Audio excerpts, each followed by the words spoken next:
नमस्कार दोस्तों, मैं संजीव सिंह राठौर और आप देख रहे हैं सिटी न्यूज़ नेटवर्क। हमारे इस वीडियो में आप सभी का बहुत बहुत स्वागत है। दोस्तों, उत्तर प्रदेश में पंचायत चुनाव होने वाले हैं। लगातार पंचायत चुनाव को लेके अलग अलग प्रत्याशी जो हैं अपने अपने तरीके से वोट बैंक की राजनीति शुरू कर दिए हैं। चुनाव लड़ने के लिए अलग अलग तरीके अपना रहे हैं और जिस प्रकार से देश में माहौल बना है, एक अलग तरह का राजनीतिक वातावरण बनता जा रहा है। और सबसे बड़ी बात तो ये है कि इस बार पंचायत चुनाव में यूथ जो है वो बहुत ज़्यादा पार्टिसिपेट कर रहे हैं और जो युवा हैं हमारे, वो अलग अलग तरीके से चुनाव में आ रहे हैं। कोई अपने कुछ विचारों के साथ आ रहा है, जिनकी कुछ अलग सोच है, जो कुछ राजनीति में कुछ अलग तरह से करना चाह रहे हैं। तो आज इन्हीं सब चीज़ों को लेकर आज हम बात करेंगे इस वीडियो में। और आज हमारे साथ जो हैं वो हमारे बीच में जितेंद्र जी, आइए इधर। जितेंद्र सिंह जी मौजूद हैं जो जनपद बहराइच से हैं और जनपद बहराइच से इनके परिवार में कई लोग चुनाव में आ रहे हैं। तो जितेंद्र जी, हम आपसे पूछना चाहेंगे कि एक अलग तरह का राजनीतिक वातावरण तैयार हुआ है पंचायत चुनाव को लेकर और आपके परिवार से भी अलग अलग पंचायत चुनाव में लोग आ रहे हैं। तो किस प्रकार किन मुद्दों पर इस बार आप चुनाव लड़ने वाले हैं? देखिए, राजनीति में युवाओं की भागीदारी जो है वो हमारे राष्ट्र, देश और समाज के लिए सबसे उपयोगी चीज़ है। क्योंकि जब तक युवा सोच के व्यक्ति राजनीति में नहीं आएंगे, तब तक राजनीति का जो वातावरण है वो ऐसे ही जो परिपाटी में दूषित रहा है वैसे ही दूषित रहता रहेगा। रही बात विकास की, ज़मीनी मुद्दे की शिक्षा की, रोजगार की, इन मुद्दों पे एक युवा ही समझ सकता है कि इस समय के परिवेश में हमको क्या करना चाहिए। और राजनीति में युवाओं की भागीदारी बहुत ही ज़्यादा होनी चाहिए।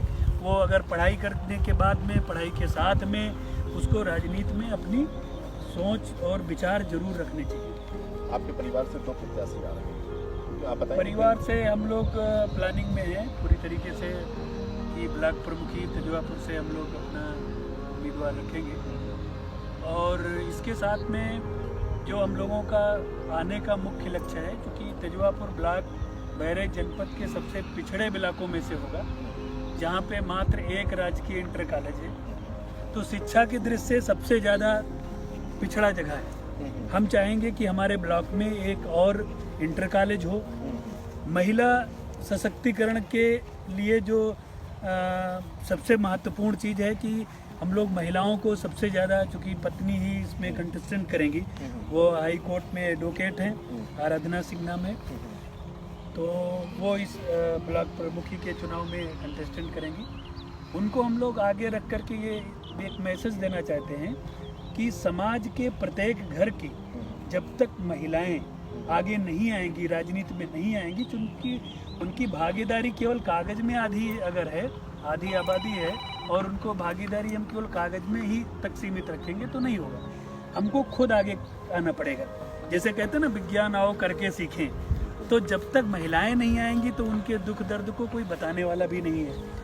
तो महिला सशक्तिकरण पे ये बात हो गई कि वो खुद आएंगी आगे, तो महिलाएं, बेटियां, बहू, ये सब प्रोत्साहित होकर के आगे बढ़ेंगी कि हमको समाज में, शिक्षा के क्षेत्र में, स्वावलंबन के क्षेत्र में हमको आगे बढ़ना है। और एक परिवार, एक समाज में सबसे महत्वपूर्ण महिलाओं का योगदान होता है। पुरुष अगर एक एक रुपये कमाता है और महिलाएं अगर उसको ख़त्म करना चाहें तो वो 10 दिन में ख़त्म कर सकती हैं। अगर जोड़ना चाहें तो उसमें बहुत कुछ जोड़ करके पूरे समाज को बहुत बड़ा एक आदर्श प्रस्तुत कर सकते हैं। तो महिलाओं के योगदान की बहुत ज़्यादा ज़रूरत है। रही बात नौजवानों की, तो नौजवान इस समय पढ़ने के बाद में चूँकि क्वालिटी शिक्षा नहीं बची है, क्वालिटी शिक्षा न होने की वजह से बेरोजगार सब घूम रहे हैं। उनको सबसे महत्वपूर्ण चीज़ है कि हमको एक दिशा देना रोजगार के लिए, स्वावलंबन के लिए। कोई ज़रूरी नहीं सब लोग सरकारी नौकरी में ही जाएंगे, स्वावलंबन में अपना वो खुद का काम कर सकते हैं। सरकारें भी युवाओं को उपेक्षित कर रही हैं। मौजूदा सरकारें जो हैं वो युवाओं को उपेक्षित कर रही हैं। केवल जय हो का नारा पीछे पीछे लगती रहें। उनको तमाम पद के बांट दिए कि ये बूथ अध्यक्ष हैं, ये वो हैं, उनको मिलना कुछ नहीं, शाम तक कुछ नहीं मिलना है। वो बूथ अध्यक्ष हैं, ब्लॉक अध्यक्ष हैं, ये हैं, वो हैं, सब बना दिया।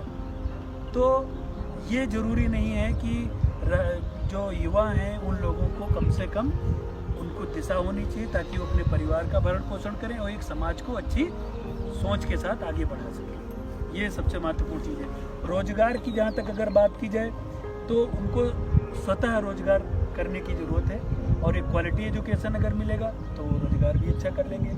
ब्लॉक मुख्यालय को जो ग्राम सभा हैं उनको सारी ग्राम सभा को ब्लॉक मुख्यालय से जोड़ने का काम हम लोग प्लान करेंगे। स्वच्छ पानी के लिए व्यवस्था करेंगे, एक भय मुक्त वातावरण की व्यवस्था करेंगे। ये हम लोग प्लानिंग। आपकी पत्नी आपके साथ मौजूद है, एडवोकेट आराधना सिंह, जिनको आप प्रत्याशी बना के इस बार चुनाव में ला रहे हैं। आराधना जी आइए आप यहाँ, और हम आपसे आराधना जी हमारा आपसे सवाल ये है कि अगर आप चुनाव जीतती हैं या इस समय आप चुनाव में प्रत्याशी के रूप में हैं, क्षेत्र में हैं, और किन मुद्दों पर आप चुनाव लड़ेंगी? सबसे पहले तो मेरा मुद्दा होगा महिला सुरक्षा। तो मुझे लगता है कि सबसे पहले महिला सुरक्षा पे ध्यान देना चाहिए, उनके अच्छे स्वास्थ्य पर ध्यान देना चाहिए और उनकी शिक्षा पर ध्यान देना चाहिए। तो मेरा सबसे पहले मुद्दा महिला सुरक्षा पे होना चाहिए। महिला सुरक्षा को लेके आप ज़्यादा ध्यान देंगी और महिलाओं के लेके आपको ज़्यादा सोच है, अगर आप चुनाव जीतती हैं तो महिलाओं के लिए करेंगे। हाँ हाँ जी, मतलब ये इसमें कोई शक नहीं है। शिक्षा, स्वास्थ्य और इसके अलावा एजुकेशन को लेके क्या कहेंगे?